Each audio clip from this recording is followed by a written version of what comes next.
Waalaikumsalam warahmatullahi wabarakatuh. Oke, selamat siang Bapak-Bapak dan Ibu-Ibu. Mungkin sekarang kita bakal membahas terkait tanah.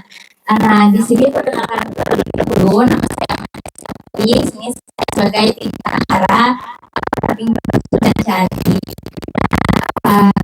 Saya mungkin sedikit akan menjelaskan terkait pengetahuan basicnya terkait tanah. Nanti untuk hal mendalamnya akan dijelaskan oleh Bang Zul. Nah, di sini kita kenalan dulu nih sama tanah. Nah, tanah itu tuh apa sih? Nah, kalau misalkan menurut Jaya dan kawan-kawan 2021, tanah itu tuh merupakan bagian dari kerak bumi yang mengandung mineral dan organik. Kita pasti udah tahu. Nah, sedangkan menurut Bapak tanah itu tuh mengandung mineral, organik dan mikroorganisme. Nah, di sini kita harus tahu komponen tanah yang bagus untuk pertumbuhan tanaman itu harus gimana. Nah, sebagai berikut, dimana pada tanah yang bagus itu tuh mineral, 25% udara yang mempengaruhi porositasnya, dan 20% air, sekitar 5% organisme dan material organik. Di sini kita mungkin udah gak asing lagi ya sama fungsi dari tanah itu apa di dunia pertanian. Nah, fungsi dari tanah itu sendiri itu ada banyak hal. Yang pertama itu sebagai penyedia unsur hara. Unsur dan berasal dari material organik yang bakal organisme tanahnya. Kemudian tanah juga berfungsi sebagai tempat tumbuhnya akar.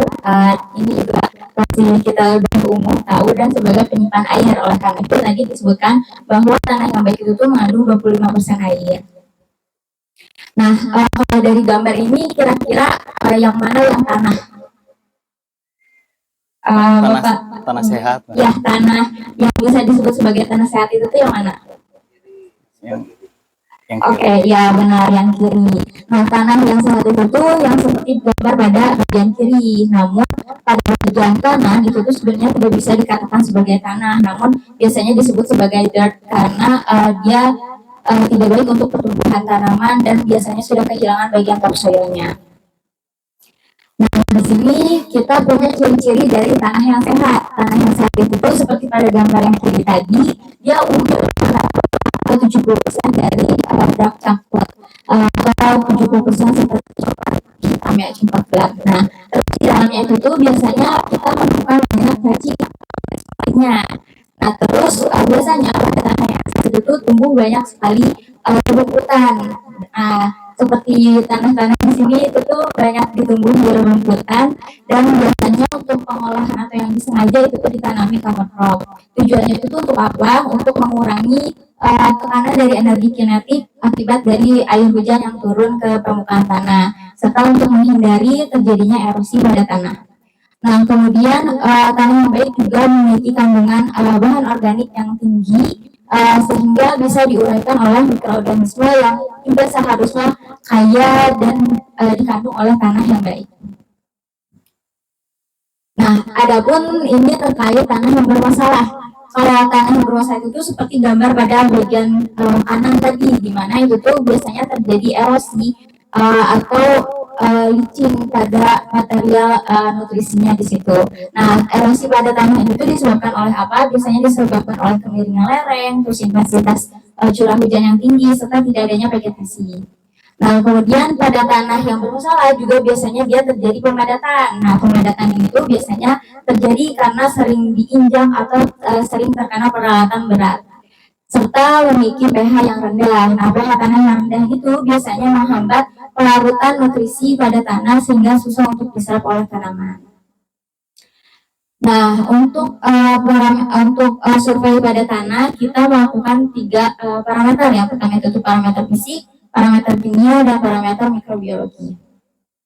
Nah, berikut merupakan parameter fisik di mana dihitung kapasitas simpan airnya, terus pemadatan tanahnya, ketebalan topsoilnya, serta pH tanahnya. Untuk parameter fisik dihitung jumlah cacing, kemudian untuk fisiknya lagi dilanjutkan dengan laju infiltrasi, agregat, dan tekstur tanah. Nah, di sini untuk parameter mikrobiologi itu tuh biasanya dihitung rasio dari fungi dan bakterinya, di mana di sini kita berfokus pada bakteri beneficial dan fungi beneficial, serta bakteri dan fungi penyebab penyakit. Nah, parameter atau unsur-unsur yang sudah dijelaskan tadi itu tuh berkaitan erat dengan natural farming, di mana di sini kita ingin mengembalikan sistem pertanian kepada sistem alam. Oleh karena itu kita membutuhkan keberadaan mikroba, terus memperhatikan kesehatan tanah, keberagaman tanamannya yang mungkin tadi sudah sempat disinggung, di mana kita memerlukan adanya banyak sekali jenis tanaman itu tuh salah satunya untuk mengeluarkan berbagai macam jenis eksudat sehingga bisa mengundang berbagai macam jenis mikroorganisme di dalam tanahnya. Nah, kemudian kita juga mengaplikasikan cover crop. Nah, ini tuh tentu menghasilkan banyak sekali dampak positif seperti mengurangi penggunaan pupuk kimia, mengurangi emisi karbon, mendukung keberlanjutan penggunaan lahan, dan juga mengembalikan prinsipnya ke prinsip pertanian di alam. Oke, mungkin selanjutnya akan dilanjutkan oleh Bang Zul. Tropik sampai kapan terjadi suksesi awal ketika Pengennya tuh jadi hutan nih, melakukan fungsi pada bahan-bahan ini. Jadi ketika dia 70 derang kompos matang tuh sebenarnya pertama